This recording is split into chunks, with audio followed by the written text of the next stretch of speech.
கர்த்தருக்கு ஸ்தோத்திரம். இந்த நாள் தேன்துளி நிகழ்ச்சியிலே உங்களை நான் மீண்டும் சந்திப்பதில் அதிக மகிழ்ச்சி அடைகிறேன். இந்த காலை வேளையிலே கர்த்தர் நமக்கு போதுமான சுகத்தையும் பலத்தையும் ஆரோக்கியத்தையும் கொடுத்து வைத்திருக்கிறார். அதற்காக நாம் தேவனை துதிப்போம். இந்த வேளையில் கூட அப்போஸ்தலனாகிய பவுலுடைய வார்த்தைகளை குறித்து நாம் பார்த்து கொண்டு வருகிறோம். தேவனுடைய கிருபையினாலே அவருக்கு வெளிப்படுத்தப்பட்ட வார்த்தைகளை பார்க்கிறோம். மிக ஆசீர்வாதமான வார்த்தைகள். இந்த நாளில் கூட 1 கொரிந்தியர் 9ஆம் அதிகாரம் 24வது வசனத்தில் ஒரு காரியத்தை குறித்து சொல்கிறார். அது என்னவென்று சொன்னால், ஓட்ட பந்தயத்தை எப்படி ஓடுவது, பந்தய சாலையிலே என்று சொல்லுகிறார். பவுல் ஒரு நல்ல ஒரு மல்யுத்த வீரராக இருந்தார். ஒரு ஓட்டப்பந்தயக்காரராக இருந்திருக்க வேண்டும். அதனாலே சில நுணுக்கங்களை அவர் மிகவும் அறிந்திருக்கிறார். அதை ஆவிக்குரிய வாழ்க்கையில் எப்படி அதை பொருத்தி பார்ப்பது என்பதற்கு மிக தெளிவாக இந்த 1 கொரிந்தியர் 9:24 மிக தெளிவாக சொல்கிறார். நம்முடைய வாழ்க்கையே ஒரு ஓட்டப்பந்தயத்தை போல தான் இருக்கிறது. நாம் எல்லாருமே ஓடுகிறோம், பெற்றுக்கொள்ளத்தக்கதாக ஓடுகிறோம்.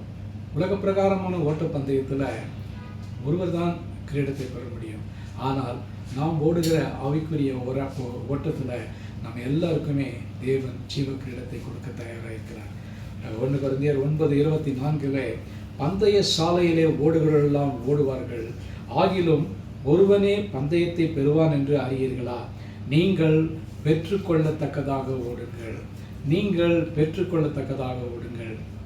பந்தய சாலையில் எல்லாரும் ஓடுறாங்க. இந்த உலகத்தில் பிறந்ததுலேருந்து முடிவு வரைக்கும் நம்ம ஓடிக்கொண்டே இருக்கிறோம். ஆனால் ஓட்டத்தை நாம் ஒழுக்கமாக ஓட வேண்டும்.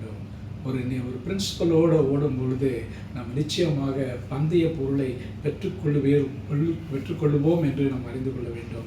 வசனத்திற்கு ஒருவனே பந்தயத்தை பெறுவான் என்று அறியீர்களா? ஓடுகிற எல்லாருக்கும் பந்தயத்தில் ஒருவேளை பார்ட்டிசிபேஷன் சர்டிஃபிகேட் என்று கொடுத்தால் ஒன்று கொடுப்பார்கள். ஆனால் வெற்றி பெற்று அந்த காலத்தில் கூட அந்த ஒரு ஒலிவ இலையை தான் அவர்கள் பரிசாக கொடுப்பார்கள். அதுதான் பின்பு இந்த ஒலிம்பிக்கிலே வரக்கூடியதாய் காணப்படுகிறது. அந்த ஒன்றை பெற்றுக்கொள்வதற்கு ஒருவன் தான் பெற்றுக்கொள்வான். ஆகவே இந்த ஓட்டத்தை ஓட வேண்டும், பொறுமையாக ஓட வேண்டும். அதோடு கூட பந்தயத்தில் அவர் சொல்லுகிறார், பந்தயத்துக்கு போராடுகிற யாவரும் எல்லாவற்றிலும் இச்சை அடைக்கும் உள்ளமாய் இருப்பார்கள். அவர்கள் அழிவுள்ள கிரீடத்தை பெறும்படிக்கு அப்படி செய்கிறார்கள்.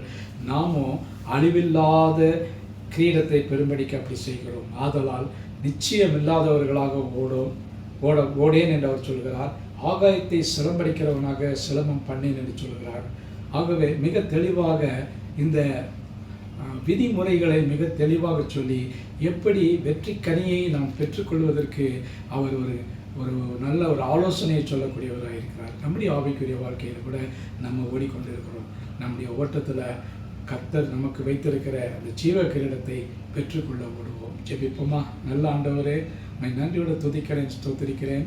இந்த வேளையில் கூட விசேஷமாக இந்த நேரத்தில் இந்த ஓட்டத்தை குறித்து பவுல் சொன்ன காரியத்தை நாங்கள் விளக்கி அறிந்து கொள்ள நீங்கள் கொடுத்த கிருபைக்காக ஸ்தோத்திரம். மீட்பர் இயேசுவின் நாமத்தில் ஜெபிக்கிறேன் நல்ல பிதாவே, ஆமென், ஆமென். கர்த்தர் உங்களை ஆசீர்வதிப்பாராக. இந்த நாள் ஒரு ஆசீர்வாதமான ஒரு நாளாக உங்களுக்கு அமையட்டும். கட் பண்ணிடுவேன். அதை எடிட் பண்ணி